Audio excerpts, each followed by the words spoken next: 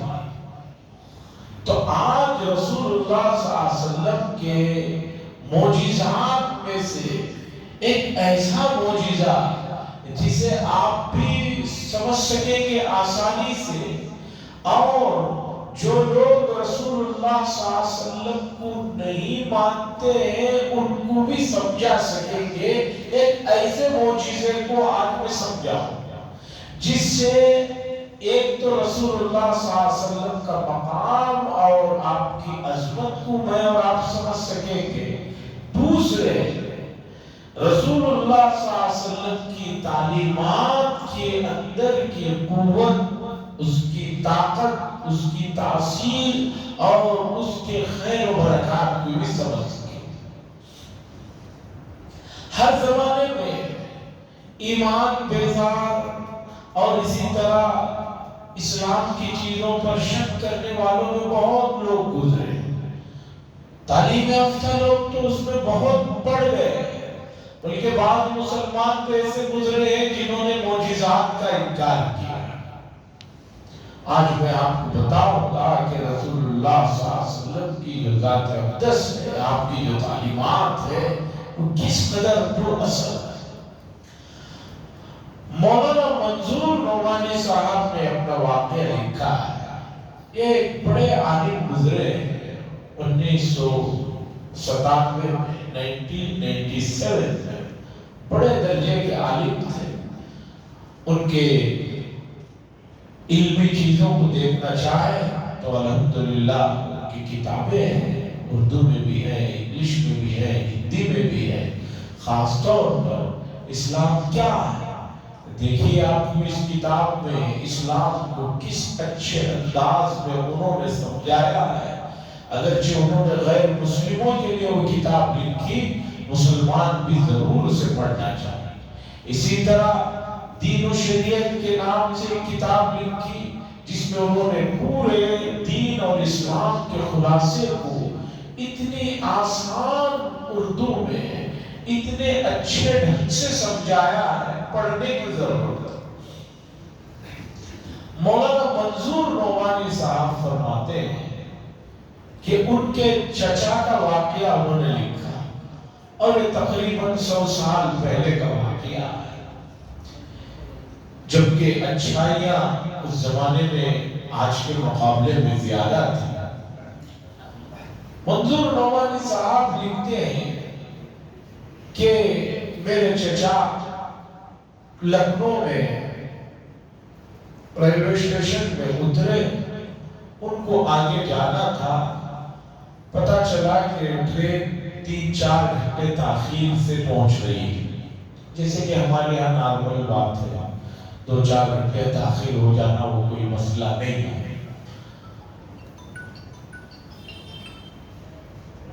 تو انہوں نے سوچا کہ بھی 3-4 گھنٹے فارغ ہیں، یہ وقت ضائع نہ ہونے پائے، اسے کچھ کام میں لانا چاہیے۔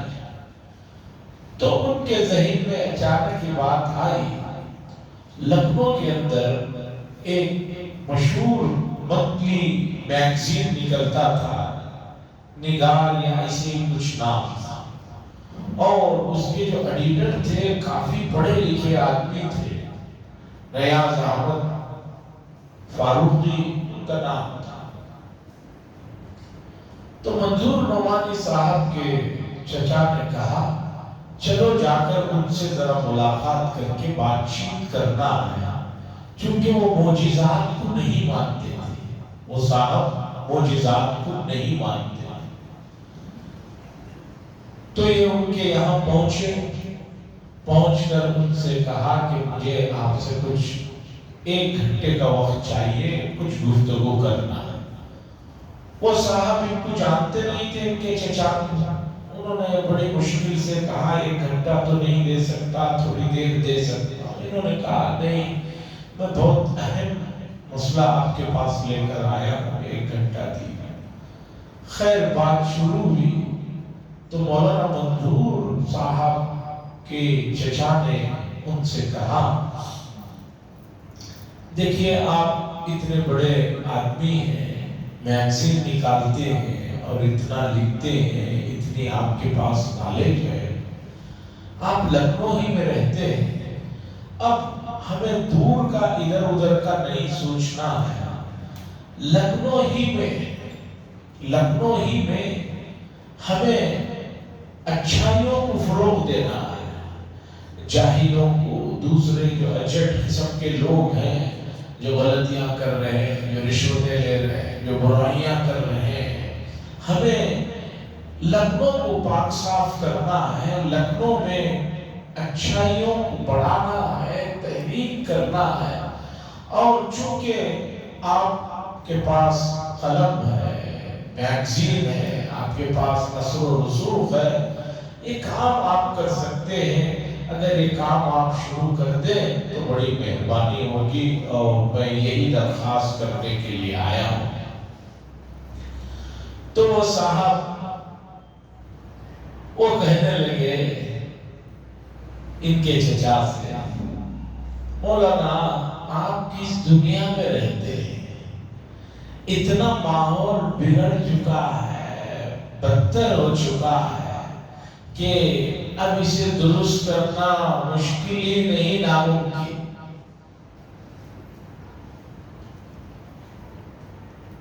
پھر انہوں نے کہا کہ نہیں حضرت ہم کوشش کرتے ہیں، شروع کرتے ہیں۔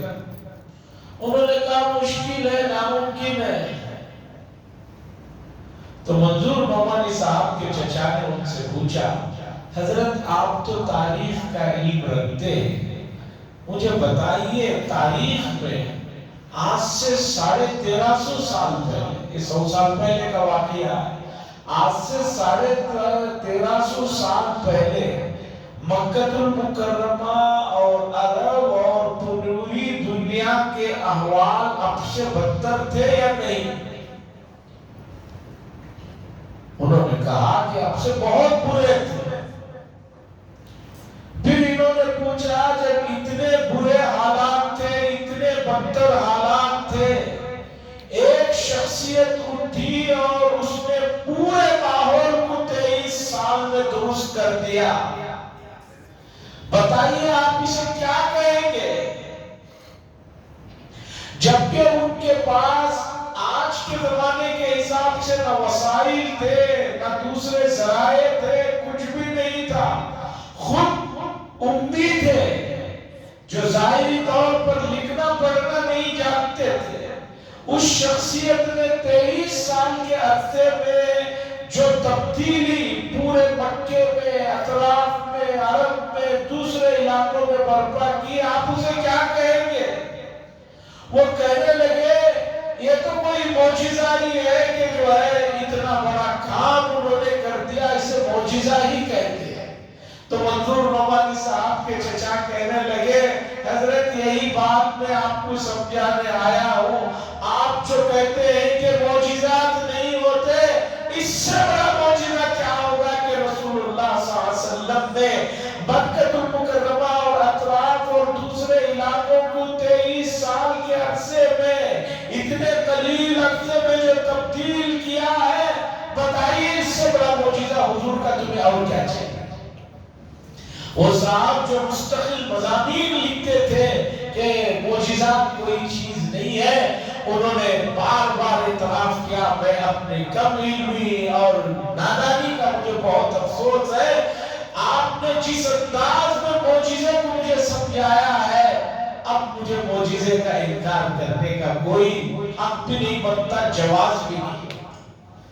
تو رسول اللہ صلی اللہ علیہ وسلم کی شخصیت کو آپ اس نظریے سے دیکھیں۔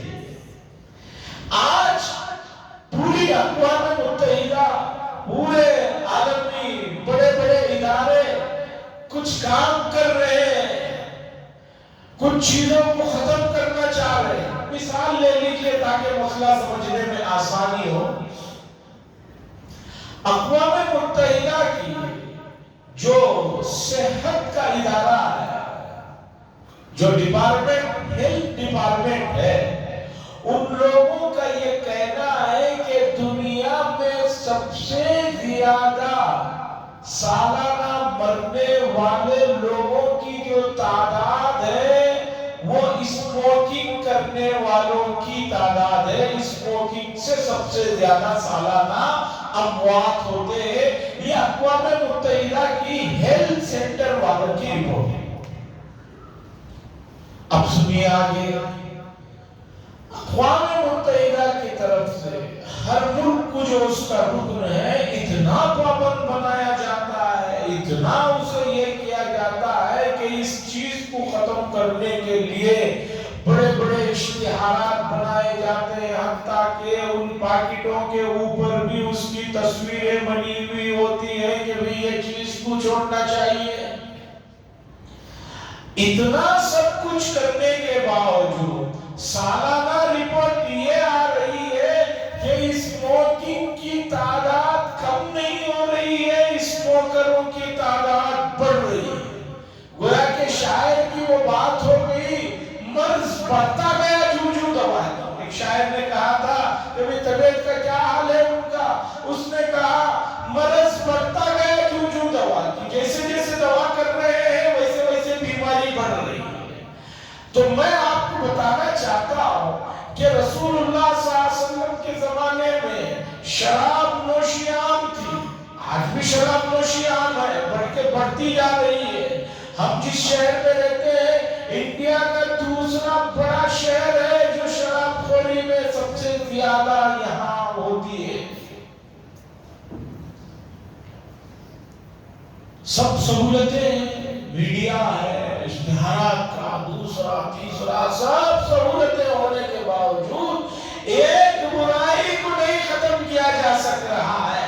اور جبکہ رسول اللہ صلی اللہ علیہ وسلم کے زمانے میں لوگوں کو شراب کی گھٹی ایسی پڑی ہوئی تھی جیسے صبح اٹھ کر لوگ یہاں پر چائے پیتے ہیں، لیکن رسول اللہ صلی اللہ علیہ وسلم کی تعلیمات دیکھیے، آپ کی محنت دیکھیے، آپ کا انداز دیکھیے کہ جس دن شراب کی حرمت نازل ہوئی، یا ایھا الذین آمنوا انما الخمر والمیسر والانصاب والازلام رجس من عمل الشیطان فاجتنبوہ، اس سے رک جاؤ۔ صحابہ بتاتے ہیں کہ اس دن جو ہے مدینے کی گلیوں میں شراب کے مٹکے پھوڑے جانے کی وجہ سے شراب گلیوں میں ایسی بہ رہی تھی جیسے خوب بارش ہونے سے پانی جو ہے محلوں میں، گلیوں میں، راستوں میں بہتا ہے۔ لوگ ہم سے پوچھتے ہیں رسول اللہ صلی اللہ علیہ وسلم کو آپ کی تعلیمات کیا ہے؟ ان کو بتائیے دنیا میں آپ سے بڑھ کر کوئی آدمی مؤثر ایسا گزرا ہی نہیں ہے جس نے برائیوں کو ختم ایسے کیا کہ جس کا پہلے سے کوئی جو ہے نام و نشان نہیں۔ حضور کے معجزات کا انکار کرتے ہیں، ابھی جو آدمی انکار کر رہا تھا وہ خود مان لیتا ہے کہ بھئی ایسا ایک آدمی جس نے حالات کو بدل دیا یہ معجزہ ہی ہے۔ تو یہ تھے رسول اللہ صلی اللہ علیہ وسلم کی تعلیمات۔ اب لوگوں میں نا امیدی، مایوسی، خاص طور پر امت مسلمہ کے اندر مایوسی آ گئی ہے، نا امیدی آ گئی ہے، کہہ رہے ہیں کہ اب ہم کچھ نہیں کر سکتے، کچھ نہیں ہو سکتا، کچھ بھی کر لیں کچھ بھی بدلنے والا نہیں ہے۔ یہ ایک امتی کی سوچ نہیں ہے، ایک ایسے امتی کی جو رسول اللہ صلی اللہ علیہ وسلم سے محبت کرتا ہے، ان کے تعلیمات آپ کے پاس ہے، وہ یہ سوچے کہ اب کچھ نہیں ہو سکتا، سب کچھ ختم ہو گیا ہے، حالات نہیں بدل سکتے، ماحول نہیں بدل سکتا۔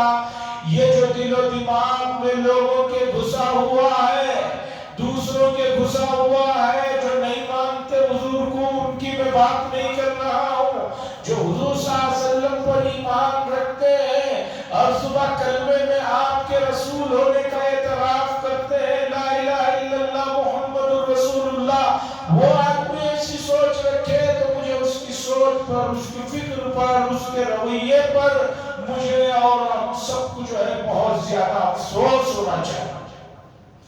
حاضرین کرام، رسول اللہ صلی اللہ علیہ وسلم کی تعلیمات میں وہ تاثیر ہے، وہ اثر ہے، وہ پاور ہے، وہ دم ہے اور وہ قوت ہے کہ جس زمانے میں بھی لوگوں نے ان تعلیمات کو اپنایا ہے، ان کو دل سے لگایا ہے، پریکٹیکل لائف میں ان تعلیمات پر آئے ہیں، یقین مانیے دنیا کی تاریخ گواہ ہے کہ وہ اس زمانے کے سب سے کامیاب اور بہتر اور معزز لوگ بن کر ابھرے ہیں۔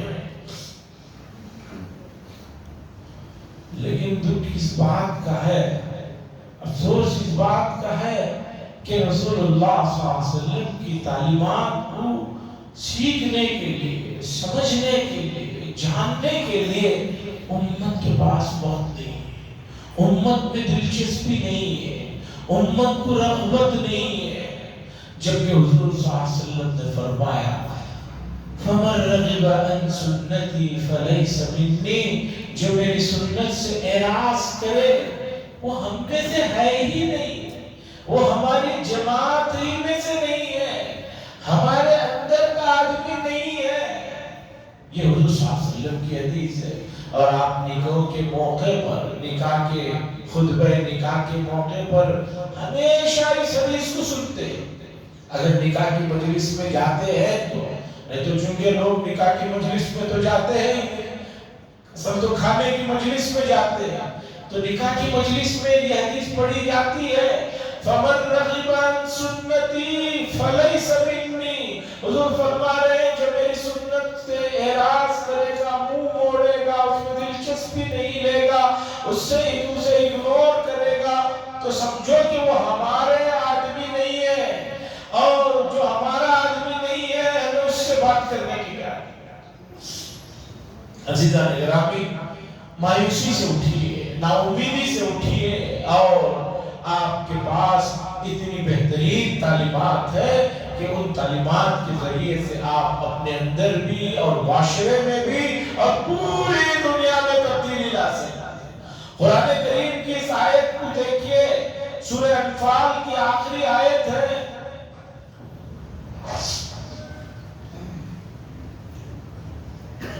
وَالَّذِينَ كَفَرُوا بَعْضُهُمْ أَوْلِيَاءُ بَعْضٍ إِلَّا تَفْعَلُوهُ تَكُنْ فِتْنَةٌ فِي الْأَرْضِ وَفَسَادٌ كَبِيرٌ۔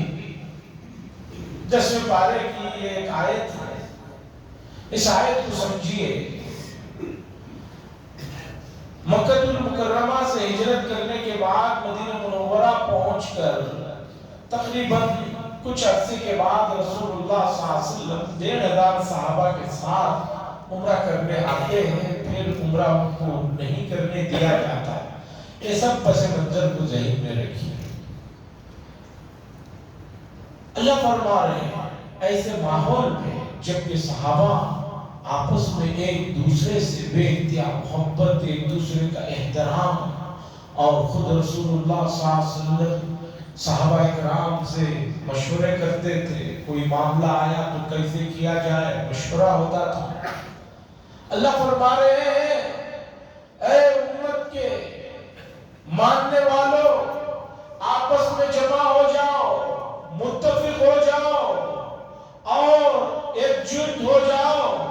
اگر تم آپس میں متحد نہیں ہوں گے، متفق نہیں ہوں گے، وَالَّذِينَ كَفَرُوا بَعْضُهُمْ أَوْلِيَاءُ بَعْضٍ، یاد رکھیے کہ اسلام کے علاوہ جتنے مذاہب ہیں وہ الکفر ملت واحدہ، وہ سب ایک ہی ہے، سب کے سب ایک ہی ہے۔ وہ ان کا مقصد ہی تمہیں اکھاڑنا ہے، ان کا مقصد ہی تمہیں نبوت سے دور کرنا ہے۔ ابلیس نے ان کو جو ٹارگٹ دیا ہے وہ یہ ہے کہ امت محمدیہ کو ایمان سے نکال کر جو ہے دم لینا ہے۔ یہ ابلیس کا ٹارگٹ ہے جس پر یہ لوگ کام کر رہے ہیں۔ اللہ ایسے ماحول میں جب صحابہ دے لگا کے کہہ رہے ہیں کہ تم سب کے سب اچھی طرح جمع ہو جاؤ، تم سب کے سب متفق ہو جاؤ، اگر ایسا نہیں کرو گے اِلَّا الَّذِينَ كَفَرُوا، اگر